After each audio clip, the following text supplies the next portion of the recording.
Welcome into another edition of What Barrie's Talking About from Barrie 360. I'm Dan Blakely. On this week's program, we begin our series of interviews with local candidates in the federal election. We'll also set the stage for the Barrie Colts second-round playoff against the Kingston Frontenacs and learn more about the downtown Barrie BIA's latest Buy Local initiative. We get the conversation started after this.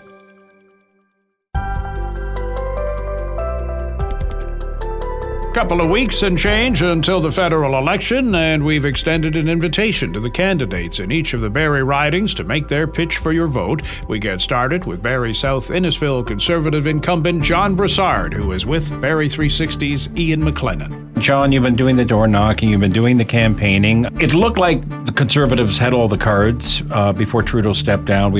Polls show that the Conservatives are trailing.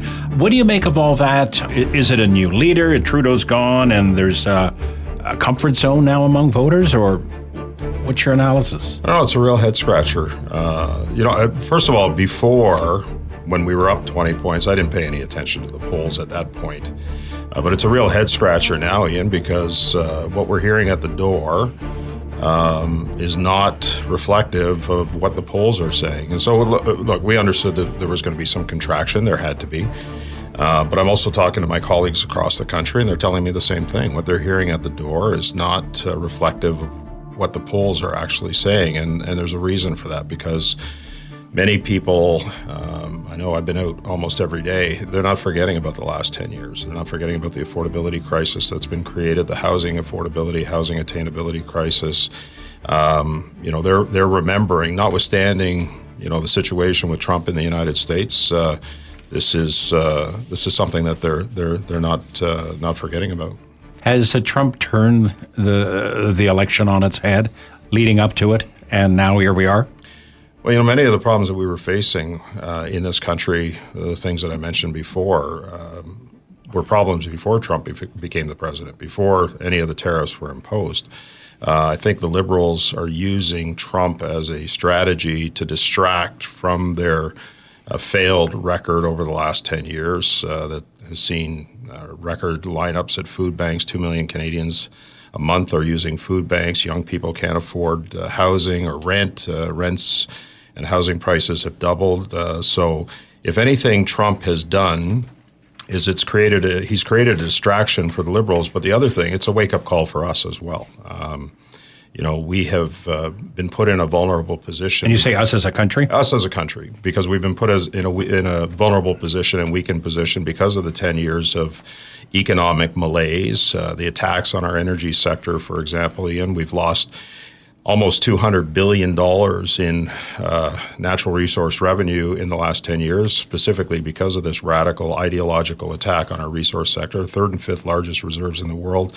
If we had $200 billion in revenue, we'd tell Trump something that I can't say right now, but we'd also be in a better position economically to withstand some of the tariff threats that have been imposed. And, that includes a better healthcare system, better education system, and more importantly, looking after those who are vulnerable in our society. Looking for new markets, the Liberals have taken now notice that pipelines, something they were opposed to, that there are markets out there that want what we have, but we can't get it to them? Perfect example of that was the German chancellor who came here almost 2 years ago looking for LNG.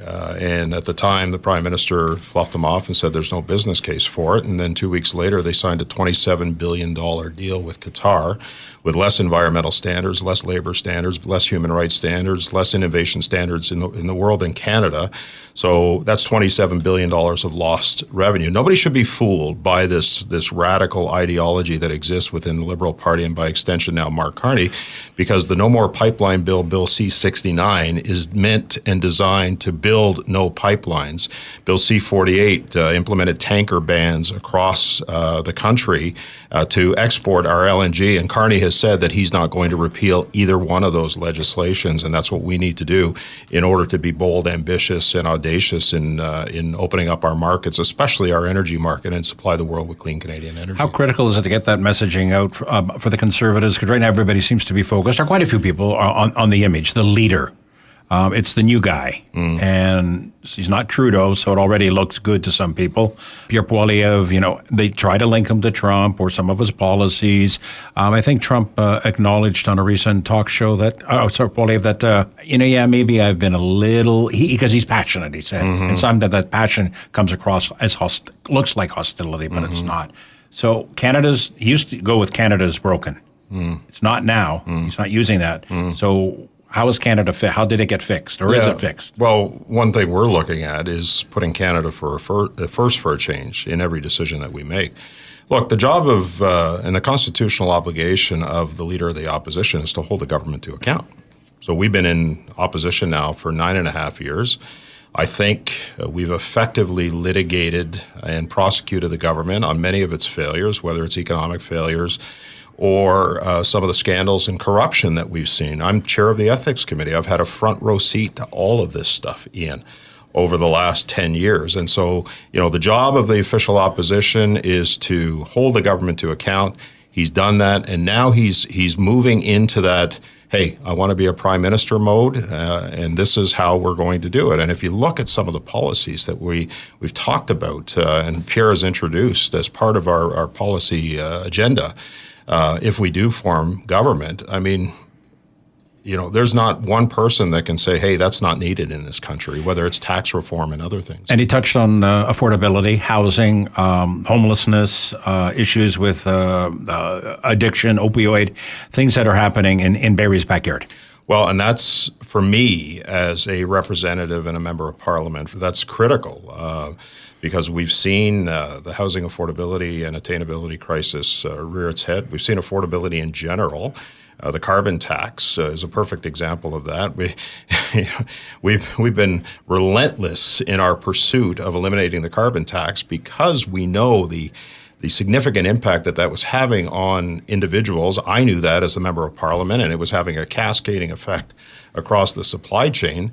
What's the first thing that Carney does is he implements something we've been fighting for and reducing the carbon tax, and we see the impact of that on gas prices. So those are the types of things that have affected affordability. But the policies that Pierre's been announcing, every single one of them has been designed to insulate ourselves from Trump and make life more affordable for Canadians. And I am extremely excited about what we've seen, and I can't wait to start the process of implementing many of these policies, including, as you say, yesterday, the announcement on the addiction crisis in this country, and that is funding 50,000 addiction facility, or to help 50,000 people in this country get off the scourge of addiction. We have a fentanyl crisis in this country that has killed more people than were killed in the Second World War. It is a crisis in this country, and everything that we are doing is to address the many, many situations that Canadians are facing in a positive way. I know there's so many issues. Hug-a-thug criminal justice policies, Poilievre's referred to that under the Liberal government, though some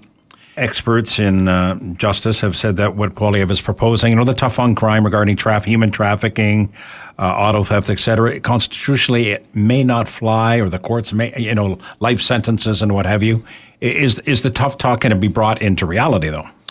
I think it has to be. We're not just seeing the fentanyl crisis, Ian, as we talked about, but we're seeing crime pervading our streets. We're seeing violent crime increase threefold in this country since 2015. We've seen gun crime increase, illegal gun crime, by guns, gangs, and criminal organizations, car thefts, carjacking, extortion, human trafficking. All of these things are pervading our streets right now. And I, for one, and I think I know many people agree, because I've been talking to them at the door, that we need to get tough on crime, and we need to start protecting victims of crime more than protecting those who are perpetrating the crimes. Bail reform is one of the areas that we are going to move swiftly on. We've seen it in the courts. I've heard stories of, people committing gun crimes in the morning who are released in the afternoon only to commit those crimes Does that again. mean building more prisons too, or where do you house all these people? Well, I think first of all, you start by giving guidance through legislation and amendments to the criminal code to the judges and the Crown prosecutors to use their discretion at the seriousness of the crime and making sure that people stay in jail. And if it means that, there's a cost to that from a federal standpoint, to keep people housed in jail so that they're not threatening our communities, then I think most reasonable people would think that that's good policy. And so those are the other things. And one only has to look at those who are on the front lines right now. They're coming out with endorsements of the Conservative Party in this election. Police associations, other advocates as well have come out and said, look, we're in agreement with what Poilievre is saying and what the Conservatives are saying, that we want safer communities. These are the ways to do it. And we're receiving endorsements right across the country. Wrapping, the NDP pushed hard on the Liberals for pharmacare, dental plan. There is concern that Conservatives may tinker with it or not leave it in place completely. Where does the Conservative Party stand on that platform? Yeah, I think Pierre has been very, very clear. Those who are receiving benefits at this point will maintain those benefits. There's a lot of fear-mongering going on, scare tactics. Ian, you and I are old enough to remember that what they now call disinformation and misinformation.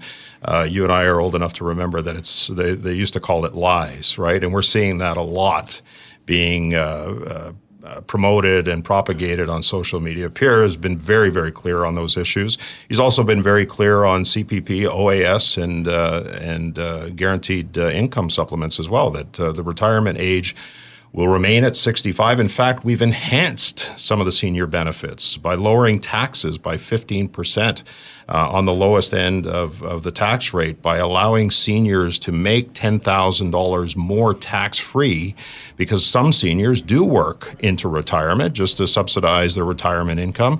So we're giving them incentives to make more, and they're going to get to keep more.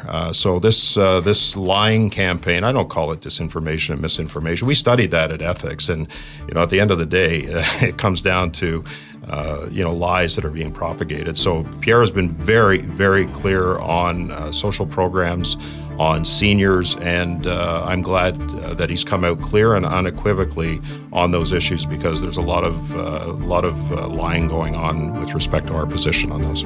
Election Day, Monday, April 28th.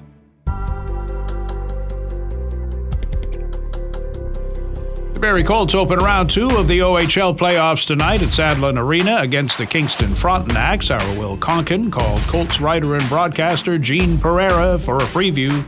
Gene, the guys got it done, and we are heading down the 400 onto the 401 all the way to Kingston. But first, let's look back at that first round series with the Niagara Ice Dogs that they took 4-1. Back to game 4, you wrote it in your story. The greatest play, it sealed the win. Describe that sequence. Yeah, just a great, strange play there in game 4.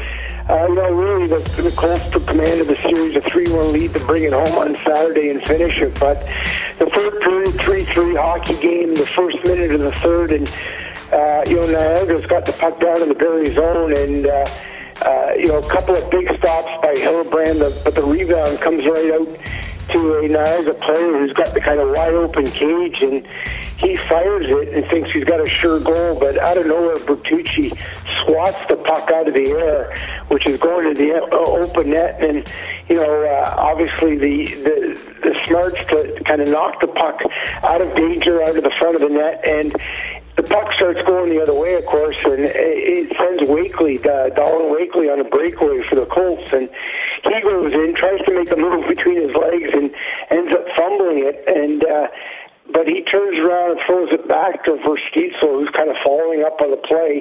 He cuts to the net, and it looks like he's going to be able to wrap it around the goalie, but just as he does, he ends up getting tripped, so it's going to be a penalty. But as Van Steezel goes down, he throws the puck between the goalie and the net. It slides through the crease, and Anthony Hernandez is there to tap it in 4-3, and the Colts end up going on to win that game, scoring 4 unanswered goals in total, starting late in the second. But again, just a huge win on the road for Barrie, and they able to bring it home on Saturday, where they jumped out to a 5-0 lead after 2 periods. Very dominant, over 52 shots for Barrie in the game. I think 227 in total in the series, and they were able to hang on after a bit of a flurry there by Niagara to cut the lead to 5-3, but the empty netter by Romani, who puts a bow on the win, kind of appropriate with a big series that he had, and the Colts move on to the second round.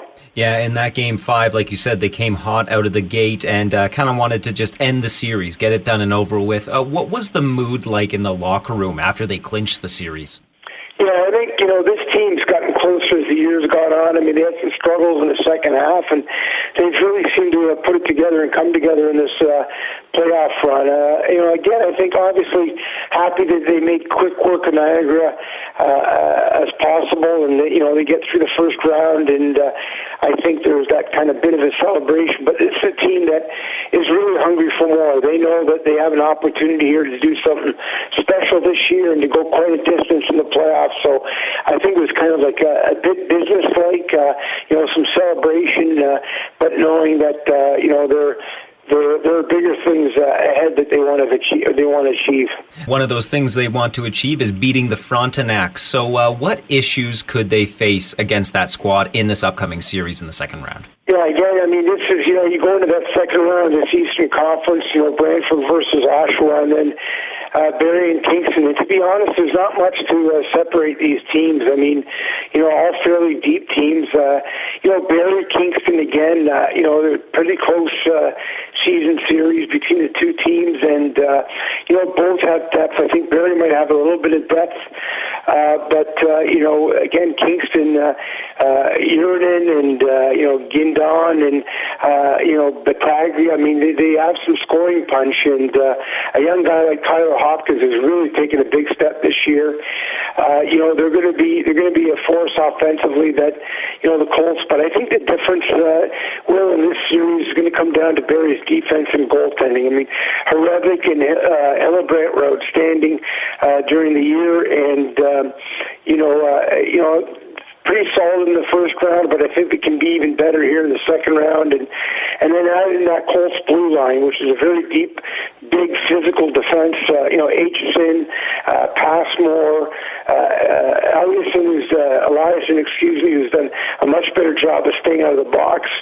And, I think that blue line is going to be the difference in this series. If you're all right with giving us your prediction, what is it for this series, Gene? Yeah, I think it's going to be close. I think it's going to go back and forth, but I see Barrie, a 7-game, maybe a 6, but I think pretty safe to say a 7-game win in this series, winning on home ice. Home ice will be a big factor. Obviously, the ability to get the last line change, and line matching is always a big thing come playoff time, and, get out the players that you want against certain lines, and, Barrie with the home ice, that could prove to be a difference as well. So game 1 is tonight in Barrie, like you said, at Sadlin Arena. Puck drop is 7. Then game 2 is Saturday again at Sadlin, 7:30 start time. Then game 3 flips to Kingston on Tuesday. We'll reconvene after that one to discuss how it's going so far and tee up the next. Till the next time, Gene. Thanks, Will. Been down this road before during the pandemic, a Choose Local initiative to help local businesses survive and continue to thrive through a hard time, this time in the hope of rising above the trade war with the U.S. Here again is Barrie 360's Ian MacLennan with BIA Executive Director Craig Stevens. So, Craig, tell us about the campaign that the BIA is doing and why it was launched. Yeah, actually, the campaign, which is Shop Local Canada, Support Your Main Street, actually is coming from the Ontario BIA Association. So it's the organization that represents almost 300 or over 300 main streets in Ontario. And so we've taken on that campaign, as with a lot of other main streets, to support our local businesses and our local shops, our local main street. Yeah, I mean, Shop Local has been a focus of BIAs, including here in Barrie, for a very long time. What makes this different? You know what? That's a great question. In some aspects, it doesn't make it different because, it's something that we've always been doing as a main street. The opportunity, though, is really to, with the focus of supporting our country, Canada, as a whole, is really, again, shedding light to the fact that, our historic, I say that word, main streets have rooted us, hundreds and in some cases thousands of years, to our localness and to who we are. And so it's really taking the opportunity to say, hey, the businesses on your main street are our neighbors, they're our friends, they're our families. Those are the people that have the businesses, run the businesses in our local downtowns and main streets. And you can't get any more Canadian than something that is locally and is right in our backyard here. These are Canadian entrepreneurs that are running their businesses. Exactly, and they've chosen specifically to locate in that downtown. If you talk to most any owner, and that's who you're going to touch base with when you open that door, is they've chosen to locate downtown because they likely have roots or they have a connection to the community and have chosen to locate and run their business out of that main street. And so, it's really, collectively coming together because, again, main streets are made up of many, many small businesses, and sometimes that gets overlooked. How many do we have down there? Do you throw a number out there that... Yeah, we have over 300 separate, individual businesses. And that's shops, restaurants, what have you, right? Shops, restaurants, services, you name it. And again, when I say that number, that usually comes with a bit of a surprise because people don't realize that. A lot of times it's the mom and pop corner store, which the really cool component to that is it's 300 mom and pop corner stores, and that's what makes it special, and that's what I think makes it Canadian. And the downtown, has been a focus for other reasons too, and some on the negative side. But on the positive side, in terms of you take the pandemic and the struggles that everybody had, but from that, I know grew Open Air Dunlop. You have, of course, this Christmas tree lighting, the seasonal event, and a lot of things happen in the downtown core. So are you seeing, and we've got the new construction going up, condominiums, are we seeing a resurgence of the downtown? Not that it was in a depressed state, but where are we at, say, from when the pandemic began to 5 years later? Yeah, no, again, the Main Street in downtown Barrie is sort of part of the mix, is that, it's always in a state of flux and transition. And so to your point of there's lots of activity, and in particular after the pandemic, what we're seeing is that people want to come together. And again, while a downtown is made up of business, commerce, small businesses, it's also a gathering location. It is a place where the community traditionally has come together and celebrate. And so we're seeing that our events in the summer have been, the most attended in the 20 years that I've been in this position. And so that is really encouraging. That then supports development. That then supports our small business. It just supports our community. And how long does this camp, we don't know, what's going to happen in Washington, but I guess there shouldn't, I would imagine, I shouldn't speak for you, but when I ask how long is this campaign going to go on, I guess forever, right? That's what you would like. Yeah, and again, it's like I said at the beginning, it's the opportunity to support a greater initiative and really to highlight what's always been there. And so, I don't see it disappearing. I see this only strengthening, our main streets, our local businesses, our friends and families and neighbors, as well as strengthening our connection as a country and us coming together. And that's our program for this week. Thanks to Ian and Will for their input, to Matt Ladder for his technical expertise, and to you for listening. If you like what you've heard, please subscribe to What Barrie's Talking About, rate it, review it. You can also keep up with What Barrie's Talking About on Blue Sky and X at Barrie 360, on our website, barrie360.com, and there's our daily Kickstart podcast available from any streaming service and on our website. I'm Dan Blakely. Hope you'll join us again next week.